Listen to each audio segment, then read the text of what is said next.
नेहा सिंह राठौर दिख रही हैं। बिना किसी भूमिका के अगर मैं नेहा का परिचय बताऊं तो नेहा बीते 24 घंटों से खास तौर से अपने एक गाने के लिए ट्रोल की जा रही हैं। यूपी में काबा चर्चित हुई थी, बिहार में काबा से गालियां हालांकि तब भी मिली थी, ट्रोल तब भी हुई थी, लेकिन अब एक नया गाना, भोजपुरी गाना, जिसकी वजह से ट्रोल हो रही हैं।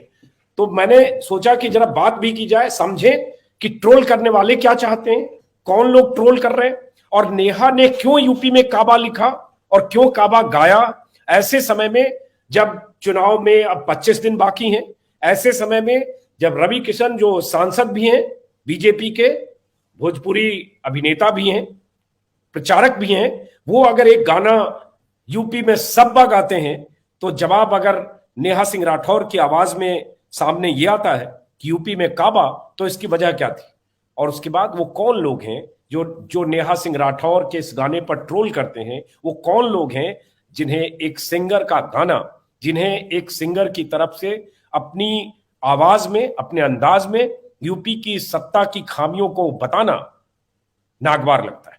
तो सबसे पहले जरा उस गाने को सुनिए और उसके बाद फिर हम बातचीत करेंगे।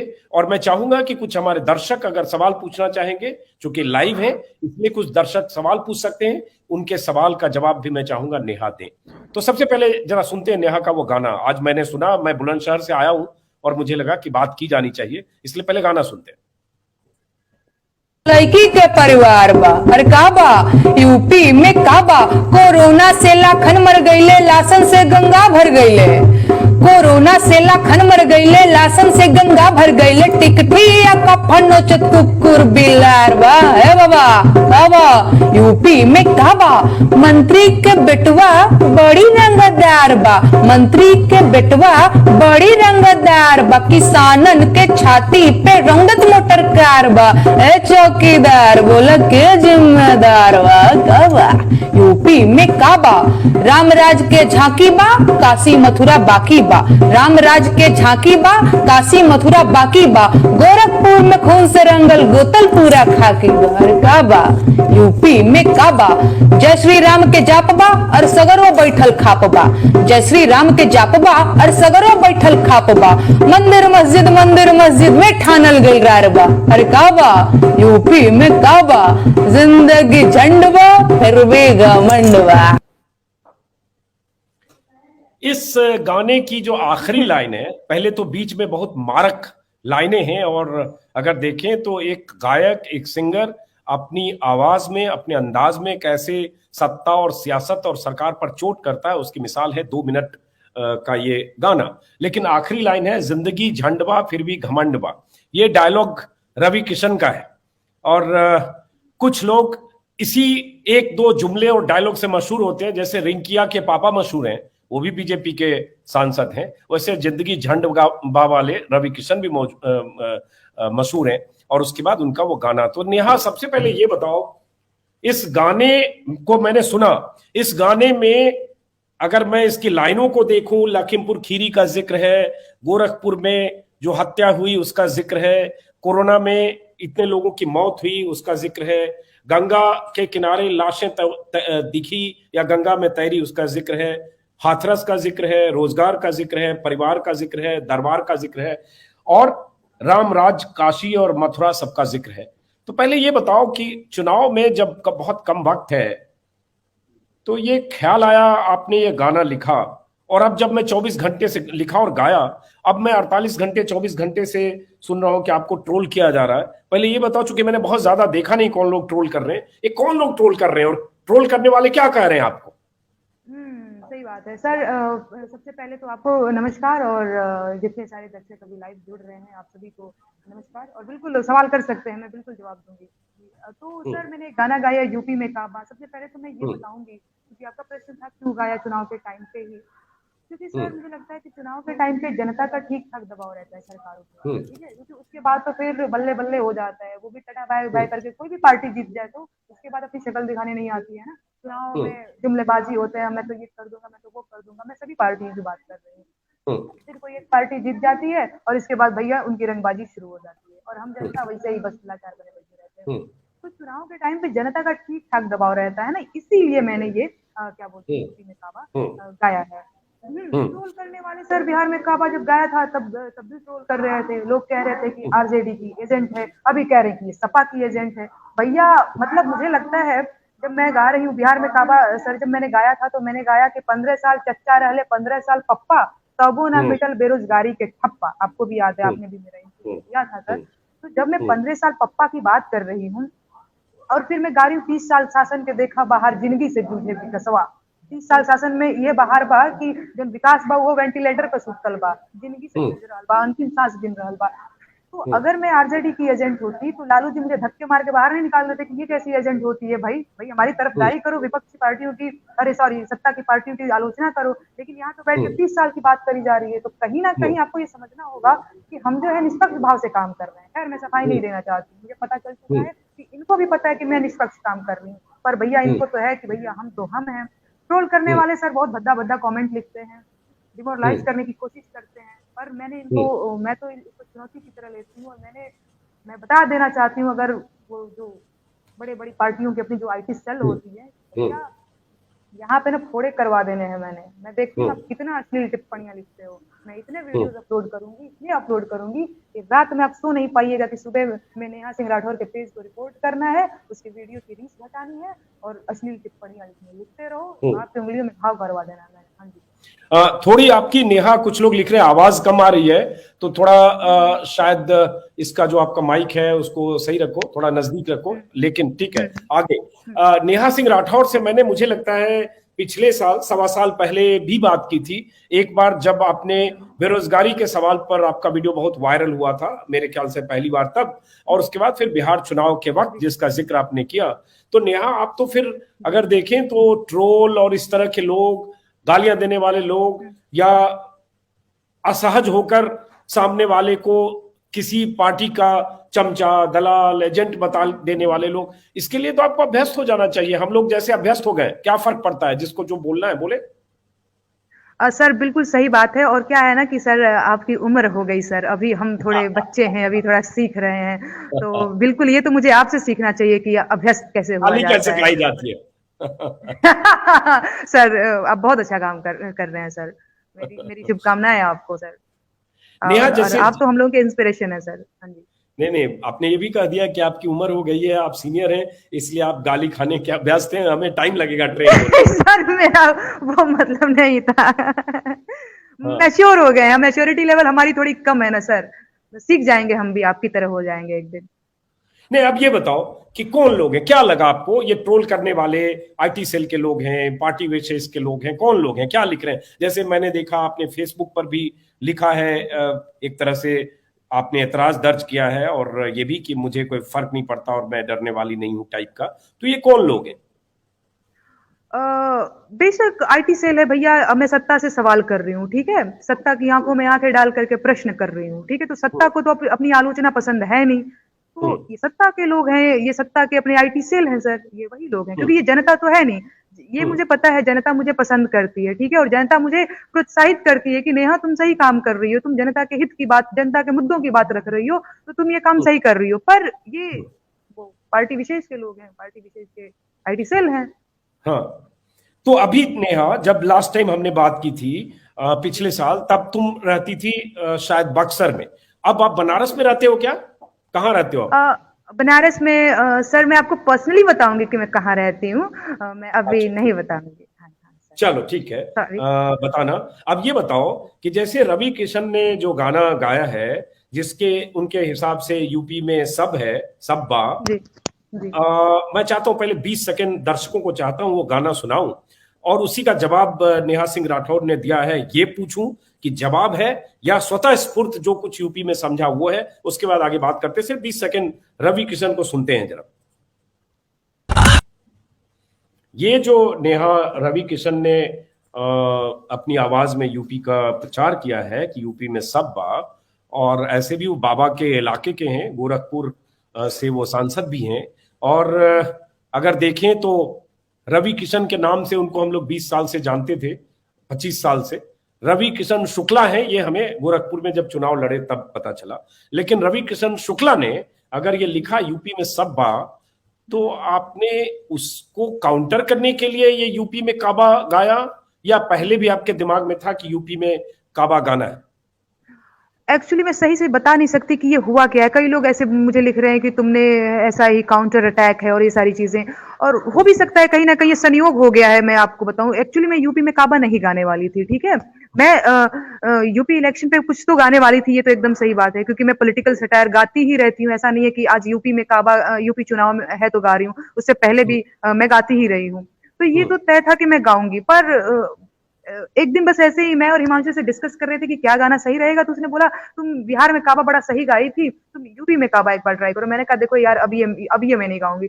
फिर बड़ा उसने फोर्स किया कि तुमको गाना चाहिए, तुम यही सही गाओगी। फिर मैंने, अब मुझे नहीं पता रवि किशन जी के दिमाग में क्या चल रहा था, क्या क्या सारी चीजें थी। और मेरे लिए सर गाना बनाना बहुत, जैसे वो नहीं होता है, कभी कभी ऐसा होता है कि हाँ गाना बनाने बैठे तो कई दिन लग जाते हैं, और कभी कभी क्या होता है कि आपके दिमाग में सारी चीजें चल रही होती हैं, तो मूड सही रहता है तो 1 घंटे में भी आपका गाना रेडी हो जाता है। मुझे नहीं पता था कि उधर वो अपना कुछ प्रचार प्रचार में लगे हुए हैं। मैंने ये गाना लिखा और गाना गाया, और कहीं तो मैंने इंटरव्यू में रवि किशन जी के ये भी सुना कि वो ऐसा कह रहे हैं कि मैं सपा का प्रचार कर रही हूँ। मैं तो सबको, रवि किशन जी को ही नहीं, मैं सारे दर्शकों से भी कहना चाहूंगी कि अगर ये कोई मुझे फंडिंग कर रहा होता, फंडिंग करके गाना ये वीडियो बनवाया होता, तो उसका बैकग्राउंड, उसकी क्वालिटी देख करके आपको समझ में आ जाता। क्योंकि जब फंडिंग करके गाना बनता है, बड़े लेवल का बनता है, बड़का कैमरा से, बड़का वो सारी चीजें, एडिटिंग से एडिटिंग, आप हमारे गानों को देखिए कितना सिंपल, कितना एकदम, उसमें एक तो मक्खी भी उड़ रही है सर। हम तो गाना गाते तो हमको मक्खियां परेशान करने लग जाती हैं। तो ऐसा नहीं होता है, आम आदमी को पता है कि मैं क्या कर रही हूँ सर। अच्छा देखो, मैंने वो नेहा गाना आज सुना जब ट्विटर पर कुछ लोग शेयर कर रहे थे, और मुझे ऐसे भी पिछले साल जब तुमने गाया था बेरोजगारी पर कई गाने, छोटे छोटे टुकड़े, मैंने बहुत बार ट्वीट भी किया, और उसमें मुझे एक तो अपनापन लगता है भाषा की, भोजपुरी की, और उसके बाद देसीपन है, और सबसे बड़ी बात एकदम जिस नब्ज पर जिसको हाथ रखना कहते हैं वो दिखा। जैसे सही है, आपने पप्पा और चाचा दोनों के लिए बिहार में जो आपने गाया था वो सवाल था। तो मैं एक बार फिर से, क्योंकि दर्शक, कभी नए दर्शक बहुत जुड़े हैं, 15-16 हजार लोग देख रहे हैं, तो मैं चाहता हूं एक बार फिर वो गाना, क्योंकि उसको मैंने जब आज पहली बार ट्विटर पर देखा तो कम से कम 10 बार सुना उसको, क्योंकि अरे वाह सर, शुक्रिया शुक्रिया। हाँ 10 बार सुना, जाते हुए मैं बुलंदशहर जा रहा था, 10-12 बार सुना। मुझे बड़ा अच्छा लगा कि चलो इसमें बहुत सारे सवाल हैं, और उस सवाल में एक तंज है और अपना एक अंदाज है। और हैरानी ये होती है कि लोकतंत्र में आज की तारीख में, बीते सालों में, सोशल मीडिया एक ताकत भी है, और सोशल मीडिया एक कहें तो बिगड़ेल बच्चा भी है कि किसी को भी गाली दे सकता है, किसी पर पत्थर फेंक सकता है, किसी के लोकतांत्रिक अधिकारों को कुचलने के सारे तरीके अख्तियार कर सकता है। और सोशल मीडिया ये भी है कि यति नरसिम्हानंद जैसा जहरीला आदमी रोज जहर उगलता रहा महीनों तक, और क्या नहीं बोलता रहा, लेकिन उसके बाद भी उसका कुछ बिगड़ा नहीं, उसके साथ बहुत लोग। तो चलिए, आपको गाली देने वाले, ट्रोल करने वाले कुछ लोग होंगे, यकीन मानिए हजारों, लाखों, करोड़ों लोग आपको सुनकर, मेरे जैसे लोग जो 10 सुनने वाले। तो दर्शक नहीं आए, एक बार मैं फिर से सुनाता हूं और उसके बाद कुछ सवाल, और मैं देखता हूं अगर कुछ दर्शक ने कुछ सवाल पूछे हैं वो भी सवाल लूंगा। एक बार फिर से सुनाते हैं। जिस वजह से नेहा सिंह राठौर का आज मैं इंटरव्यू कर रहा हूं, और जिस वजह से बीजेपी के बहुत सारे समर्थक कहें, ट्रोल्स कहें, या 2 रुपए वाले ट्विटर वाले भक्त कहें, अंधभक्त कहें, वो सारे लोग नेहा को के लिए जो भी लिख सकते हैं लिख रहे हैं। और जब कोई ऐसा गाना लिखेगा कि यूपी में काबा, यूपी में सब्बा का जवाब जब दिखेगा, तो जाहिर है बेचैनी स्वाभाविक है। एक बार सुनते हैं नेहा को फिर से। बाबा के दरबार बा, खत्म रोजगार बा, हाथ रस के निर्णय जो हत लड़की के परिवार बा। अरे काबा यूपी में काबा, कोरोना से लाखन मर गईले, लासन से गंगा भर गईले। कोरोना से लाखन मर गईले, लासन से गंगा भर गईले। टिकटिया का फनोचत कुकुर बिलार बा। है बाबा काबा यूपी में काबा, मंत्री के बेटवा बड़ी रंगदार बा, मंत्री के बेटवा बड़ी रंगदार बा। किसानन के छाती पे रंगत मोटर कार बा। ए चौकीदार बोला के जिम्मेदार बा। काबा यूपी में काबा, रामराज के झांकी बा, काशी मथुरा बाकी बा, राम राज के झांकी बा, काशी मथुरा बाकी बा, गोरखपुर में खून से रंगल गोतल पूरा खाकी बा। अरे का बा यूपी में का बा, जय श्री राम के जाप बा और सगरो बैठल खाप बा, जय श्री राम के जाप बा और सगरो बैठल खाप बा, मंदिर मस्जिद में ठानल गइल रार बा। अरे का बा यूपी में का बा, जिंदगी झंड बा फिर भी घमंड बा। अब ये बताओ नेहा, जिंदगी झंडवा फिर भी घमंडवा जो आखिरी लाइन है, ये अपने गाना में शामिल करते वक्त तुम्हारे जहन में रवि किशन थे या नहीं? हाँ, ये एकदम सही बात है कि बिल्कुल थे। और जिस हाँ। तरह से उन्होंने कहा है यूपी में सब बा, तो सब बा एक कहीं ना कहीं वो एक घमंड है ना, जबकि हकीकत तो ये है कि जिंदगी झंड है। तो ये इसीलिए मैंने लिखा है जिंदगी झंड बा फिर भी घमंड बा। अब मैं जिंदगी झंड में क्यों बोल रही हूँ सर? कोरोना के टाइम पे हमारी सास मर गई। क्यों मर गई? क्योंकि उनको रेमडेसिविर नहीं मिला, ठीक है। वेंटिलेटर था, हो सकता है कि वो मरी होती, थोड़ी ठीक मौत मरी होती, थोड़ी आसानी से मौत उनकी हुई होती। वेंटिलेटर था सर, लेकिन वेंटिलेटर चलाने वाला डॉक्टर नहीं था। उस अंबेडकर नगर मेडिकल कॉलेज के जो डीन थे, उन्होंने कहा था कि रेमडेसिविर सही टाइम पे आपको मिल जाएगा, और हिमांशु ऊपर नीचे कूदता रह गया, लेकिन रेमडेसिविर नहीं दिएगा, ठीक है। तो ये कहते हैं कि इनके पास तो क्या कहते हैं कि आंकड़े ही नहीं है। आज मैं ट्विटर पे एक कमेंट पढ़ रही थी, मेरी उम्र की कोई लड़की थी, उसने कमेंट लिखा था कि एफआईआर हो जाएगा झूठा इस तरह से तुम प्रचार करोगी तो क्या क्या सब उल्टा सीधा लिखी थी। भैया हम कहते हैं कि इनको तो सारे वीडियोस झूठे लगते हैं जो कोरोना के टाइम पे वायरल हो रहे थे। उनको तो सारी तस्वीरें झूठी लगती है। वो तस्वीर भी झूठी लगती है जिसमें एक पत्नी अपने पति के मुंह में ऑक्सीजन भर रही थी। ऑक्सीजन की ऐसी कमी थी सर। आपको खुद कोरोना हुआ था, आपके एक दोस्त चले गए, मैंने देखा, और काफी दिन तक आप ये पोस्ट डालते रहे कि आपकी बहुत याद आएगी, कोई तिवारी जी करके थे। हम लोगों ने अपनों को खोया। मेरी माता जी की खुद भी तबीयत बहुत ज्यादा खराब थी, ठीक है। उस समय पता चला इनकी अव्यवस्था का आलम, अव्यवस्था का स्तर पता चला, ठीक है। लेकिन ये कि हाँ, लाशों को तो कुत्ते और बिल्ली नोच के खा रहे थे, शमशानों में जगह नहीं थे, गंगा भरी जा रही थी। तो कहने वाले तो कुछ भी कह रहे हैं, और ये कह रहे यूपी में सब्बा जौन ना रहे वो अब्बा। क्या भाई, आप भी समझदार आदमी हैं, ठीक है, तो आप समझते हैं सर। और जनता को उल्लू बनाना छोड़ दीजिए भाई। हाँ, चूंकि आपने कोरोना का जिक्र किया, हाँ ठीक है, मैंने भी अपने दोस्त को गंवाया। अरुण पांडे हमारे बहुत ही करीबी दोस्त थे, जिनके साथ किसान आंदोलन में मैं घूमता रहा। बंगाल हम लोग साथ थे, वापस आए, मुझे भी हुआ और मैं जिंदा बच गया, वो नहीं बचे। आपने छेड़ दिया तो मेरे लिए बड़ा भावुक होने वाली बात है। लेकिन मुझे याद है नेहा कि जब तुम्हारी फादर इन लॉ या फैमिली में और कुछ लोग कोरोना से पीड़ित थे, तुमने पहली बार ट्विटर पर लिखा था, कुछ मदद की गुहार लगाई थी। अगर तुम्हें याद है कि नहीं, लेकिन मुझे याद है मैंने कॉल किया था और तुम बहुत भावुक थी, और मुझे अगर याद है तो रो रही थी, रोते हुए गुहार जैसी स्थिति थी। क्योंकि उस समय कोई भी आदमी जो कोरोना से खुद पीड़ित हो या जिसका परिजन पीड़ित था, यूपी में, बिहार में, कहीं भी, दिल्ली में भी, वो इतना परेशान था कि लगता था कि कुछ भी हो जाए, 1,00,000-2,00,000 भी लग जाए कहीं और बेड मिल जाए हॉस्पिटल में और ऑक्सीजन मिल जाए हॉस्पिटल में। और हम सब लोग रात भर, मैं बच गया, लौट आए हॉस्पिटल से, उसके बाद ज्यादा खराब स्थिति हुई। हम सब लोग पूरी रात पूरे दिन ट्विटर पर यही लोगों को टैग करते रहते थे, इनके लिए बेड हो सकता है या नहीं, इनको सिलेंडर पहुंचा दो। और हमने देखा ऑक्सीजन के बिना मरते हुए लोगों को, खबरें देखी मेरठ में, गाजियाबाद में, लखनऊ में, कानपुर में,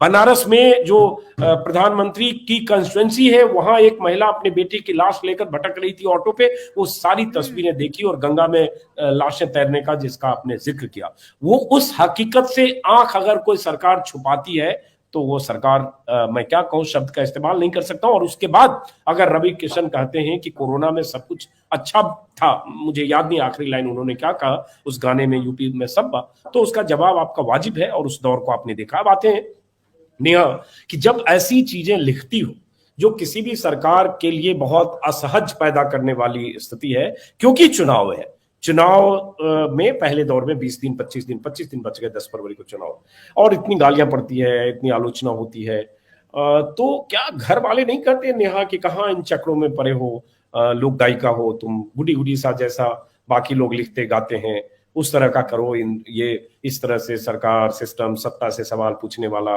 और इतनी गालियां खाने का काम मत करो, नहीं कहते हैं? जी बिल्कुल, घर वाले तो सबके घर वाले होते हैं, और मैं सब मेरे घर वालों में सबसे छोटी हूँ, तो मम्मी का थोड़ा सा रहता है कि बेटा ऐसे पंगे क्यों लेती हो, ये काम ना किया करो। मेरा भैया कहता है तुम जो कर रही हो एकदम सही कर रही हो, हमें पता है, लेकिन पता है ना कि सरकारें किस तरह से काम करती है, उनकी आईटी सेल किस तरह से काम करती है, थोड़ा बच के रहा करो, सुरक्षा का ध्यान रखा करो। तो मम्मी पापा का जो घर परिवार का चिंता होता है सर, वो होता ही होता है। पर मैं कहीं ना कहीं मैं ये बोलूंगी कि मैंने आपसे सीखा है कि डरना नहीं चाहिए, और मैंने नहीं डरती हूँ सर। हाँ नहीं, हमसे कैसे सीख लिया? मैं तो बड़ा हाँ डरा रहता हूँ आप कई बार। नहीं, आप नहीं डरे रहते हैं, आप चाहे जितने भी डरे रहे अंदर से, लेकिन सामने से तो मैंने कभी आपको डरा हुआ नहीं देखा। मैंने हमेशा आपको कॉन्फिडेंट देखा है। मतलब मैंने तो आपको पर्दे पे ही देखा है, कहीं ना कहीं ऐसे सोशल मीडिया पर ही। मैंने हमेशा आपको कॉन्फिडेंट देखा है, और हमेशा मैंने मतलब ये देखा है कि हाँ कैसे सत्ता से आंख में आंख डाल के सवाल किया जाता है। तो ये चीज तो मैंने बिल्कुल आपसे देखा। मैं चाटुकारिता नहीं कर रही हूँ सर, नहीं, ये नहीं, मैं एकदम हकीकत बता रही मैं तारीफ में असहज होते हो, मैं तो तुम्हारी तारीफ कर रहा था कि फिर हूँ। वापस करते हैं। ठीक कहा तुमने शुरू में कि आप बुजुर्ग हो गए हैं, तो आपकी उम्र हो गई है, इसलिए आप अभ्यस्त हो गए होंगे गाली खाने के लिए। हमें वक्त लगेगा सीखने में। लेकिन मैं ये पूछ रहा हूँ नेहा, फिर से जो गाने की लाइनें हैं जो बहुत मारक हैं, जो आपने यूपी में काबा लिखा है, जिसमें कोई भी सरकार, खासतौर से योगी सरकार, मोदी सरकार, जो ट्विटर पर लिखी हुई 4 लाइनें को भी दर्ज करते हैं और बहुत नाराज होते हैं और पीछा करते हैं। मैं कहूं तो रोज गालियां खाता हूं। और अगर मैं हाँ जी, हाँ अपने जी घर सर। की छत पर किसी गुलाब के फूल की कोई तस्वीर भी लगा दूंगा, एक पिक्चर खींच के, खूबसूरत सी तस्वीर, या कोई गेंदा के फूल की तस्वीर भी लगाऊंगा, तो नीचे 50 जो 2 टकिया वाले हों, चाहे जो भी जैसे भी हो, वो आकर गाली देंगे, पता नहीं क्या क्या लिखेंगे। तो इतनी बदहजमी उन लोगों को होती है। मैं तो अभ्यस्त हूं, लेकिन आप भी इसका मतलब अभ्यस्त हो रहे हो आप। हाँ कहीं ना कहीं अभ्यस्त होने की प्रक्रिया में हूँ, एक दिन हो जाऊंगी पूरी तरह से सर। तो ये जो गाना है, ये इतनी मारक लाइनें हैं जिसकी, ये लिखा भी आपने है? हाँ सर, मैं अब मेरे गीत खुद ही लिखती हूँ ना। मैं सारे गीत खुद ही लिखती हूँ, मैं नहीं लिखती। और फिर कंपोज भी खुद करते हो? हाँ सारा कुछ मैं खुद ही करती हूँ, सब कुछ। तो और ये जो मेरे पास अंदाज, कोई हाँ, सॉरी बोलो। हाँ भाई मैं कह रही हूँ कि मेरे पास कोई बहुत ऐसी टीम नहीं है। अभी देखिए आपका इंटरव्यू होना था, मैं कितनी परेशान हो गई थी, मैं किसी दूसरे के फोन से ये इंटरव्यू दे रही हूँ। तो चीजें ऐसी हैं। अभी देखो, किसी टेक विपुल साहब ने लिखा है, नेहा जी आपको राम राम, बहुत अच्छा, इन भक्तों के लिए ऐसे लोगों की जरूरत है, डरो मत, भारत आपके साथ है। थैंक यू टच विपुल जी जो भी हैं, शुक्रिया आपका। बस आप अब जैसे लोगों का साथ चाहिए। एक कुंदन तिवारी ने लिखा है कि नेहा जी से पूछना चाहूंगा अखिलेश यादव के बारे में क्या राय है। उन्होंने महिला सशक्तिकरण का काम किया, डायल 100 जैसे काम किया, उनके बारे में राय पूछ रहे हैं आपसे। देखिए सबसे पहली चीज की मैं क्या हूँ, मैं एक लोक कवि हूँ, मैं एक लोक गायिका हूँ, ठीक है। चुनाव के टाइम पे देखिए अखिलेश जी की अभी सरकार नहीं है, ठीक है। बाकी अब मैं निष्पक्ष होकर के गीत लिखती हूँ, मैं कहती हूँ, तो उनकी भी नंबर आएगी, ठीक है। तो आप लोग थोड़ा धैर्य रखिए कि मैं अभी आगे भी गीत कंटिन्यू रखने वाली हूँ, उसका वो पार्ट 1 है, ठीक है। तो अगर इसमें एक गवर्नमेंट की आपकी आलोचना दिख रही है, अभी बहुत सारी गवर्नमेंट बाकी है, आप चिंता मत करिए, ठीक है। तो दूसरी चीज ये कि लोग बड़ा कह रहे थे कि भाई बीजेपी बीजेपी बीजेपी कर रही है, तो गवर्नमेंट में अभी बीजेपी है, ठीक है। तो सवाल अभी बीजेपी से होंगे। हाँ जी सर। अब एक सवाल है कि नेहा सिंह जी, अपने टैलेंट को राजनीति से बर्बाद ना करो, कोई अजीत मिश्रा लिख रहा है। मैं कहूंगी कि आपको ध्यान से मुझे सुनने की, मेरी प्रोफाइल को देखने की जरूरत है अजीत जी। जो भी विकास उपाध्याय या फिर जो भी नाम नहीं है नहीं, उससे आपका। पहले थे, वो हट गया, नाम कोई और था नाम। हाँ, विकास अच्छा अच्छा। उपाध्याय तो लिख रहे हैं, ऐसे ही आवाज उठाते रहिए, हम आपके साथ हैं। अरे अरे, कुछ, तो मैं कोई बात नहीं। हाँ। राजनीति से प्रेरित तो क्या ही है सर, मैं वही कह रही हूँ। देख लीजिए मैं जिस तरह से इंटरव्यूज वगैरह दे रही हूँ, आपको भी पता है बैकग्राउंड में ये क्या क्या सारी चीजें। भैया आप लोग कैसे राजनीति से प्रेरित होता, कोई पॉलिटिकल पार्टी का पीछे में हाथ होता, वो ऐसी नहीं दिखती है यार। आप इस चीज को समझिए, मैं कितनी साधारण सी दिख रही हूँ। कोई फंडिंग वंडिंग कर रहा होता, मोटा पैसा रुपया आता, तो मैं एकदम ताज मतलब होटल टाइप जगह में रहती ना, बड़का मेरा बिल्डिंग विल्डिंग, यहाँ पे मैं हॉस्टल में रह रही हूँ। भैया थोड़ा सा ध्यान से देखिए मैं क्या हूँ, मेरा बैकग्राउंड क्या है, समझ पाएंगे तब कि किसी का एक हाथ नहीं है। आशुतोष झा लिख रहे हैं, विकास के लिए सिर्फ सरकार की जवाबदेही है क्या, सबको अपनी जिम्मेदारी पता होनी चाहिए। जनता की जिम्मेदारी कैसे है भैया? अगर ऑक्सीजन की व्यवस्था हॉस्पिटल में नहीं है तो इसके लिए जनता जिम्मेदार है। वेंटिलेटर की व्यवस्था अगर हॉस्पिटल में नहीं है तो इसके लिए जनता जिम्मेदार है। आप तो बड़े बकलोल आदमी हैं आशुतोष झा जी, जो भी लिखे हैं। हम कैसे जिम्मेदार हो सकते हैं? हमारे पास ऐसा क्या है जिसके लिए हम जिम्मेदार हैं? अरे हम जिम्मेदार हैं कि हम गरीब हैं। हम इसी के जिम्मेदार हैं। हमारी हमारी हमारी इसमें क्या गलती है सर? मतलब हम कैसे, जनता कैसे जिम्मेदार हो सकती है? सरकार हर प्रश्न के लिए सरकार जिम्मेदार है। मैं नेहा आपके के साथ जवाब में थोड़ा जोड़ देता हूं कि जो लोग जनता को जिम्मेदारी तय करते हैं वो भीतर से उस सरकार के प्रति अंधभक्त होते हैं। मैं बहुत तल्ख शब्द का इस्तेमाल कर रहा हूं। सरकार को जनता ने चुना, इसलिए चुना ताकि 5 साल सरकार की नीतियों से जनता का भला हो, विकास हो, शिक्षा, स्वास्थ्य, रोजगार, बुनियादी जो सवाल हैं उस पर सरकार काम करे। वहां नाकामी होगी तो कोई लेखक, कोई पत्रकार, कोई सिंगर अपनी आवाज, अपने अंदाज में, जो भी उसका माध्यम है उस माध्यम में आवाज बुलंद करेगा। आवाज बुलंद करने वालों को अगर आप उसकी आवाज बंद करना चाहते हैं तो पीछा करेंगे, गाली देंगे, ट्रोल करेंगे, और नहीं तो कहेंगे आपकी भी जिम्मेदारी होनी चाहिए। चलिए अगला है विजय बहादुर यादव लिख रहे हैं, आपको डरना नहीं है, सच्चाई बोलने के लिए सैल्यूट है आपको। चलिए ये आपकी शुक्रिया विजय जी, तारीफ कर रहे हैं। शुक्रिया शुक्रिया शुक्रिया। कुछ और सवाल लेता हूं, एक मिनट। एक सवाल भी देख रहा हूं, कुछ कॉम्प्लीमेंट भी है। चंदन यादव लिख रहे हैं, आप गाती रहो, किसी के बोलने से क्या फर्क पड़ता है। तो बहुत लोग आपकी यहां तो कम से कम बहुत तारीफ कर रहे हैं। एक मिनट, अब देखिए फिर किसी ने लिख दिया है, एक बार काबा सुनवा दीजिए। अब ये इन्होंने लिखा 8:39 पे, मैंने 8:39 के बाद सुनवाया है तो शायद ये सुन चुके होंगे। एक उसके बाद किसी का सवाल है, नेहा जी ये गाना किसको निशाना बनाया जा रहा है? उस्मान खान साहब। उस्मान जी पता चल रहा है, लेकिन नेहा बोले। किसको निशाना बनाया जा रहा है भैया, आप थोड़ा गाना को ध्यान से सुनिए, फिर आपको समझ में आ जाएगा। फिर भी मैं बता देती हूँ भाई, जो सत्ता में है निशाने पे वही होगा। रामकृष्ण, आपको पता होनी चाहिए कि आलोचनाएं निष्पक्ष नहीं हो सकती। पता नहीं, मुझे लगता है कि हाँ बिल्कुल निष्पक्ष हो सकती हैं। आपको नहीं लग रहा है तो अब दूसरी बात है, मुझे ऐसा लगता है। नहीं, मैं भी इसमें जोड़ता हूं, निष्पक्ष क्यों होनी चाहिए आलोचना। अगर गैंगरेप हुआ, अगर हाथरस में लड़की के गैंगरेप के बाद, उसकी डेथ के बाद उसकी लाश को जला दिया गया, वहां हम निष्पक्ष रहें क्या? अगर कोरोना में लाशें तैरती रहीं, निष्पक्ष रहें क्या? अगर ऑक्सीजन की कमी से लोगों की मौतें हो गई, अस्पतालों में बेड नहीं मिला, तो निष्पक्ष रहें क्या? नहीं, वहां हमारा पक्ष है, वहां हम सरकार की नीतियों की, सरकार की नाकामियों के खिलाफ है। मेरी राय यह है, तो वहां निष्पक्ष नहीं हूं। निष्पक्ष एक बड़ा एब्स्ट्रैक्ट शब्द है आज की तारीख में। कई बार पक्षधरता जरूरी होती है, यह तय करना पड़ता है कि आपका पक्ष क्या है, आप किधर हैं, ये तय। अगर हरिद्वार में धर्म संसद होती है और उसमें मुसलमानों को काट दो, मार दो, ऐसे नारे बुलंद होते हैं, तो क्या पक्ष होगा मेरा? मैं न्यूट्रल रहूं? भगवाधारी जो लोग धर्म संसद में गालियां दे रहे थे मुसलमानों के खिलाफ, बहुत ही क्या कहें, उस हद तक के बयान दे रहे थे कि 24 घंटे में सबको अरेस्ट किया जाना चाहिए, निष्पक्ष रहूं क्या? नहीं, वो हमारा पक्ष है, हम उनके खिलाफ हैं। मेरे ख्याल से नेहा आंशिक तौर पर शायद सहमत होगी। बिल्कुल बिल्कुल बिल्कुल, मैंने भी जवाब दे दिया नेहा। एक सोनू समीर, जी बोलिए। हाँ नहीं हाँ सर, कही कही कही। एक सोनू समीर पठान है, उन्होंने कहा इस नेहा सिंह राठौर नाम की लड़की का मनोबल टूटना नहीं चाहिए, आज इसके साथ खड़े होने का वक्त है। थैंक यू सोनू समीर पठान जी, शुक्रिया। तो बहुत लोग, मैं देख रहा हूं ज्यादातर लोग तो लगातार आपके पक्ष में लिख रहे हैं। किसी ने लिखा, पिछले साल वाला इंटरव्यू भी देखा था, मैंने आपका देखा होगा, उसका जिक्र कर रहे हैं। उसके एक सेकंड रुकिए। हाँ, किसी ने लिखा है, एक बिहारी पूरे बीजेपी पर भारी, हम भी बिहारी ही हूं, पेरिस से, पता नहीं